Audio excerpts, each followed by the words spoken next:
Messi വരുന്നതുമായി ബന്ധപ്പെട്ട് മാസങ്ങളുടെ അനിശ്ചിതത്വമായിരുന്നു നമ്മുടെ നാട്ടിലുണ്ടായിരുന്നത്. എന്തായാലും ആ അനിശ്ചിതത്വമൊക്കെ മാറുകയാണ്. മെസ്സി ഉറപ്പായും വരും എന്ന സന്തോഷ വാർത്ത ഓരോ കായിക പ്രേമികളും ആഘോഷമാക്കുന്ന ഒരു ദിവസമാണ് ഇന്ന് വന്നു ചേർന്നിരിക്കുന്നത്. എന്തായാലും അർജന്റീന ഫുട്ബോൾ അസോസിയേഷൻ തന്നെ അക്കാര്യം സ്ഥിരീകരിച്ചിരിക്കുകയാണ്. നമുക്കറിയാം, ഈ കഴിഞ്ഞ 9-ാം തീയതിയാണ് ഇതുമായി ബന്ധപ്പെട്ട് വലിയ അനിശ്ചിതത്വം ഉടലെടുത്തത്. അന്ന് AFAയുടെ മാർക്കറ്റിംഗ് വിഭാഗം മേധാവി ഇതിൽ കരാർ ലംഘനം ഉണ്ടായിട്ടുണ്ട്, അത് സംസ്ഥാന സർക്കാരിന്റെ ഭാഗത്ത് നിന്നാണ് ആ കരാർ ലംഘനം ഉണ്ടായത് എന്ന് പറയുന്നു. അപ്പോൾ എല്ലാ പ്രതീക്ഷകളും അവസാനിക്കുകയാണ്. ഇനി മെസ്സി വരില്ല, അത് കായിക പ്രേമികളെ സംബന്ധിച്ചൊക്കെ വലിയ ബുദ്ധിമുട്ടായും വിഷമമായും മാറുന്ന ഒരു സാഹചര്യം ഉണ്ടായിരുന്നു. അന്ന് നേരം വൈകുന്നേരത്തിൽ നമ്മൾ ഈ വിഷയം എടുക്കുമ്പോൾ ഞങ്ങളുടെ സ്പോർട്സ് ലേഖകനായിട്ടുള്ള സ്പോർട്സ് പ്രതിനിധിയായിട്ടുള്ള എൽദോ പോളിനോട് സംസാരിച്ചു. അപ്പോൾ എൽദോ പോളിനോട് ഞാൻ ഒരു മെസ്സി ആരാധിക കൂടിയായി ഞാൻ ചോദിച്ചു, ഇനി എന്തെങ്കിലും സാധ്യത ബാക്കിയുണ്ടോ എന്ന് ചോദിക്കുമ്പോൾ എൽദോ പറയുന്നു,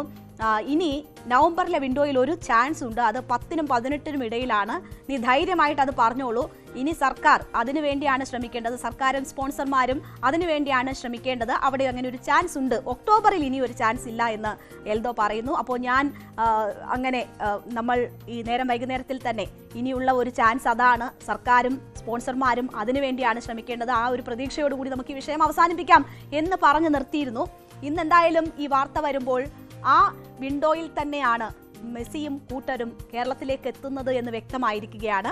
അപ്പോൾ 10-നും 18-നും നവംബർ 10-നും 18-നും ഇടയിലുള്ള ആ ദിവസം അവർ കേരളത്തിലേക്ക് എത്തും. ഇവിടെ 5 ദിവസത്തോളം ഉണ്ടാകുമെന്നൊക്കെയുള്ള വളരെ മോഹിപ്പിക്കുന്ന വിവരങ്ങളാണ് ഇപ്പോൾ വന്നുകൊണ്ടിരിക്കുന്നത്. തിരുവനന്തപുരം ഗ്രീൻഫീൽഡ് സ്റ്റേഡിയത്തിലായിരിക്കും മത്സരം നടക്കുക. ഓസ്ട്രേലിയൻ ടീമായിരിക്കും എതിർ ടീമായി കളിക്കുക. അവർ സന്നദ്ധത അറിയിച്ചിട്ടുണ്ട്. അങ്ങനെ മോഹിപ്പിക്കുന്ന സന്തോഷിപ്പിക്കുന്ന ഒരുപാട് വാർത്തകൾ വന്നുകൊണ്ടിരിക്കുകയാണ്. മെസ്സി എന്തായാലും ഉണ്ടാകും എന്നത് ഉറപ്പായിരിക്കുന്നു. മന്ത്രിയുടെ പ്രതികരണം കേൾക്കാം. കേരളത്തിലെ ഫുട്ബോൾ ആരാധകർ, കേരളത്തിലെ മാത്രമല്ല ഇന്ത്യയിലെ ഫുട്ബോൾ ആരാധകരും മുഴുവൻ പ്രതീക്ഷിക്കുന്ന ആഗ്രഹിക്കുന്ന ഒന്നാണ് സംഭവിക്കാൻ പോകുന്നത്. ഇതുമായി ബന്ധപ്പെട്ട ബാക്കിയുള്ള കാര്യങ്ങളിലൊക്കെ തന്നെ ചർച്ച ചെയ്ത് വരികയാണ്.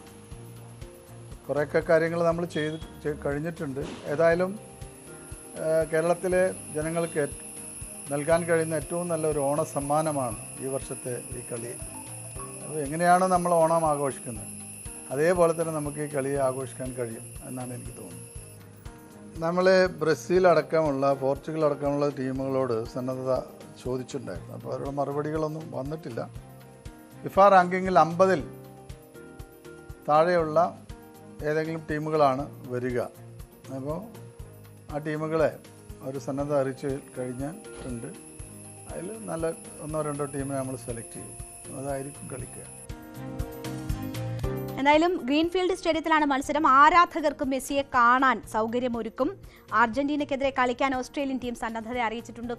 തുടങ്ങിയ കാര്യങ്ങളിലുള്ള വ്യക്തത കൂടിയാണ് വരുന്നത്. അപ്പോൾ 5 ദിവസമൊക്കെ ഉണ്ടെങ്കിൽ ആരാധകർക്ക് ടീമുമായി സംവദിക്കാനുള്ള അവസരം ഉൾപ്പെടെ ഒരുങ്ങുമെന്നതാണ് നമ്മൾ പ്രതീക്ഷിക്കുന്നത്. ഗ്രീൻഫീൽഡ് സ്റ്റേഡിയത്തിൽ ഫുട്ബോൾ മത്സരം കഴിഞ്ഞ് അതിനുശേഷം ഒരു ക്രിക്കറ്റ് മത്സരം കഴിഞ്ഞ് അതിനുശേഷമാണ് അടുത്ത ദിവസങ്ങളിൽ ഫുട്ബോൾ മത്സരത്തിന് വേണ്ടി സ്റ്റേഡിയം ഒരുങ്ങേണ്ടത്.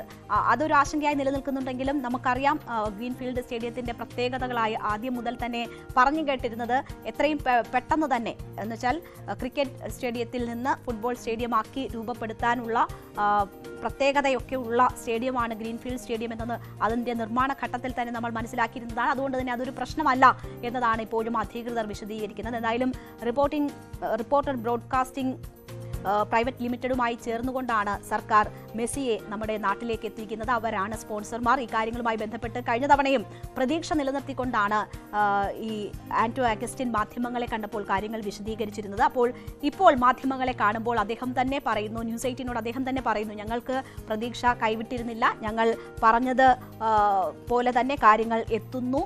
ഇത് കേരളത്തിൻ്റെ ഒരു സുവർണ അവസരമാണ്, കേരളത്തിന് ഒരു അഭിമാനിക്കാവുന്ന മുഹൂർത്തമാണ് ഇത് എന്നതാണ് ആന്റോ അഗസ്റ്റിൻ പറഞ്ഞത്.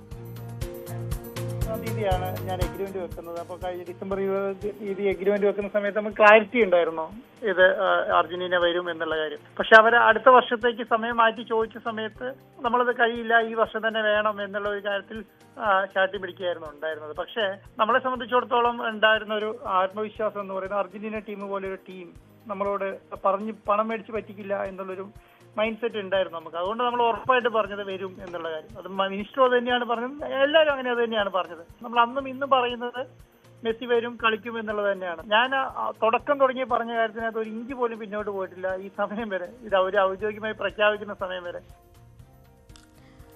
Reporter broadcasting managing director Andrew അഗസ്റ്റിന്റെ വാക്കുകളാണ് നമ്മൾ കേട്ടത്. എന്തായാലും അവർ അന്ന് പറഞ്ഞതിൽ തന്നെയാണ് പിന്നീടും ഉറച്ചു നിന്നത്. അവർക്ക് ഈ കാര്യങ്ങളുമായി ബന്ധപ്പെട്ട് യാതൊരു ആശയക്കുഴപ്പങ്ങളും ഉണ്ടായിരുന്നില്ല എന്നതാണ് പറയുന്നത്.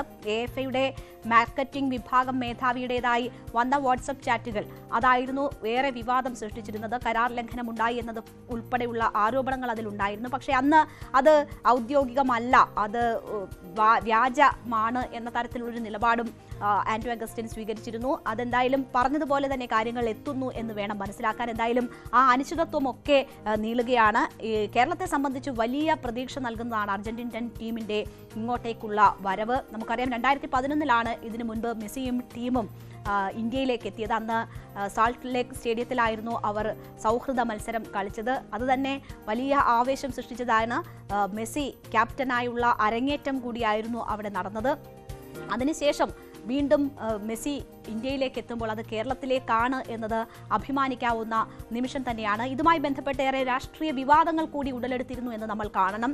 13 ലക്ഷം രൂപ സ്പെയിൻ സന്ദർശനവുമായി ബന്ധപ്പെട്ട് ഖജനാവിൽ നിന്ന് ചെലവാക്കിയിരുന്നു. അപ്പോൾ അതിൽ മന്ത്രി മറുപടി പറയണം. മെസ്സി വരുന്നില്ലെങ്കിൽ ഈ പൈസ എവിടെ കൊണ്ട് കളഞ്ഞു, എന്തിനാണ് കളഞ്ഞത് തുടങ്ങിയ ചോദ്യങ്ങൾ പ്രതിപക്ഷ പാർട്ടികൾ ഉന്നയിച്ചിരുന്നതാണ്.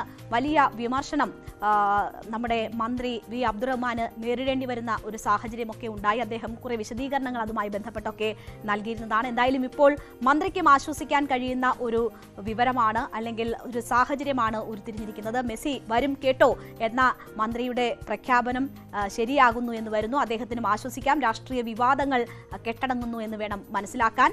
എന്തായാലും നവംബർ 10 മുതൽ 18 വരെയുള്ള ദിവസമെന്ന് പറഞ്ഞാൽ കേരളം അക്ഷരാർത്ഥത്തിൽ ഉത്സവ ലഹരിയിലായിരിക്കും എന്ന കാര്യത്തിൽ സംശയമില്ല. മെസ്സിയുടെ കാലഘട്ടത്തിൽ ജീവിക്കാൻ കഴിയുന്നത് തന്നെ ഭാഗ്യമെന്ന് കരുതുന്ന ആരാധകരുള്ള നാടാണ് നമ്മുടേത്. ലോകകപ്പ് ആവേശം കേരളത്തിൽ എങ്ങനെയാണോ അലയടിച്ചത്, അതാണ് അർജന്റീനിയൻ ടീമിനെ പോലും അവരുടെ ശ്രദ്ധ പോലും കേരളത്തിലേക്ക് എത്തിച്ചത്. ഇങ്ങനെയുള്ള ചർച്ചകളിലേക്കും അത് ആ ടീം ഇവിടെ എത്തുന്നതിലേക്കും ഒക്കെ എത്തി നിൽക്കുന്നത്. അപ്പോൾ ആ സ്നേഹമൊക്കെ പകർന്ന് നൽകാൻ ആരാധകർ കാത്തു നിൽക്കുകയാണ്. എന്തായാലും മെസ്സിയുടെയും ടീമിന്റെയും വരവിനായി നമുക്ക് കാത്തിരിക്കാം. ആ അനിശ്ചിതത്വങ്ങളൊക്കെ നീങ്ങിയിരിക്കും.